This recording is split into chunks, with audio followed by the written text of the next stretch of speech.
اوس وخت کې هم ډېر د انسانان شته چې هغه لور و زوی ته حساب کوي. یو خو هغه چې ګر سره الله رب العزت نه لور ورکړي نه زوی، لیکن یو په هغه چې الله رب العزت دواړه ورکړي، یو په هغه چې صرف الله پاک لوڼې ورکړي، یو په هغه چې صرف الله پاک اولادونه نارینه ورکړي. د خدای تقسیم دی. الله وایي څنګه چې زما خوښه شي هغسې زما فیصله مطابق به کېږي. دې کې نور چونو چرا د هېڅ چا نه نه ځایېږي. نو بعضې کمکلان هغه ښځو ته هم ګوتې څنډي، سړی چې وي دا د هغو په اختیار کې ته وایي که دې لور راوړه زه به دی وکړم. چې لور یې پیدا شي نو دی په دې لور باندې خفه وي، په کورو کې ورباندې ژاړي، خاص کر سرمایه داره کورونه. سرمایه داره بیا یو غم دم په زړه کې ورولویږي چې دا چې زه سبا ودوم خدای خبر دی چې د سبا ورځې له څوک ژوندي څوک مړه څوک دنیا پر کم شکر ولاړي. ډېر مالداره دیوانیان سول، هغه د دغه یاران چې پر غوښو پر وروجو باندې به ګرځول، د قرآن په حافظانو نه و خوړل، د مال حق د زکات په شکل نه کوي ادا، د شیطان پر شکل باندې د شیطان په لاره باندې ادا کړي. یاران ول جپو لپو کشو ډوډۍ وي، سورناوه تڼو ګډاوي وي، او سیخانو کبابونو پسونه حلالیدل او وغیره وغیره. لیکن کله چې دی بیا دیوالي سي، بیا پیسو سي، پیسې ځینې ولاړ سي، بیا یې دیوانه بولي.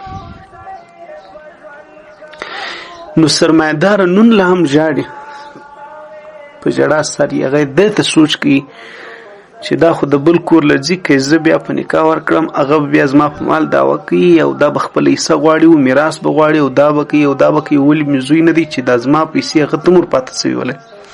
نو اوږدې نقشې زموږ در اوس وتلي دي. حقل په چا کې د خدای مخلوق دی، الله پاک ښه پوهېږي.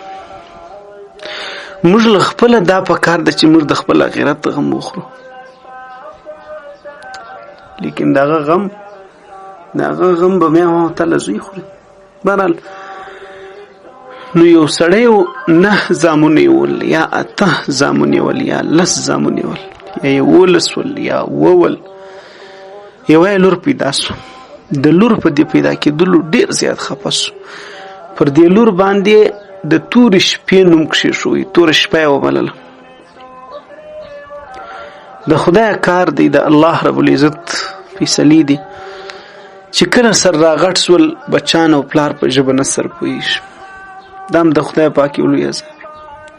یو بچی پر خپله لار ولاړي، بل پر خپله لار ولاړي، بل ولاړي، بل ولاړي، هغه توره شپه او پلار و مور سره پاته کېږي. دا تورې شپې د دې مور و پلارو خدمت ته ملا وتړلې، دې به مزدوري کولې، دې ته هېڅ نه مخ نه راګرځوي، خو چې تر څو د مور و پلار چاره یې وسي او د مور و پلار پالنه یې په صحیح طریقه باندې وسي، حتی خپله نکاح او خپل ودېدل او هغه خپلې کیسې هغه له مرسته کوي. چې رابل دې به جواب ورکړي چې نه زما ضرورت نشته، زه نه غواړم. یوه ورځ یې پلار ورباندې نارې کړې دی، ناوخته دی، تیاره د ماښام ټیم دی، دروازه وګړبېدل. وایي څوک دی؟ ورته ویل توره شپه. لور یې وخندل او ورته ویل چې توره شپه. پلار یې ورته ویل، پلار ته هغه وخت یاد شول، پلار یې ورته ویل کاشکې دا تورې شپې نورې مې ډېرې وای. د ټولې واقعې څه مطلب دا دی چې په توره تیاره کې به په آخرت کې خاص کر د مرګ مابعده به همدغه تورې شپې کېدی شي ډېرو ته لاس ورکړي. که څه هم لور د بل د کور ده، که څه هم دا لور دا ودیږي بل چا کور په آبادېږي، که څه هم د لور قبرستان او وادرام د بل پادیرو کې راځي، کور سلیر راځي، خو لیکن د آخرت په باب د دعا او د وسیلې په باب کېدی شي 10 اولادونه یې په سر نشي. داسې ډېر ظالمان شته چې دی به په خپله د امیرۍ زندګي تېروي او ده ته به ډېرې پیسې د پلار څور پاته شوي، لیکن دې ظالم به خېټه پر اچولي، لور به د بل په سرپناه کې په فقر او په نیستۍ ژوند تېروي، او خور د ده چې کوم خور کېږي د پلار یې لور، خور به د بل په کنډوالو کې ژوند تېروي.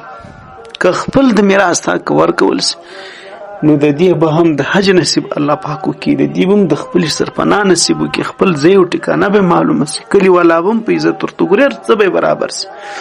خو لیکن چې عاجز صاحب خېټه پر اچولې ده په 80 لکه کې 100 لکه روپۍ ته هم نه تیار، لږ عیسی 80 او 300 لکه زیاته جوړې شي، په 80 او په 100 لکه پر ځای په یوه غاړګۍ خوشحاله کوي. داسې هم شته. دا د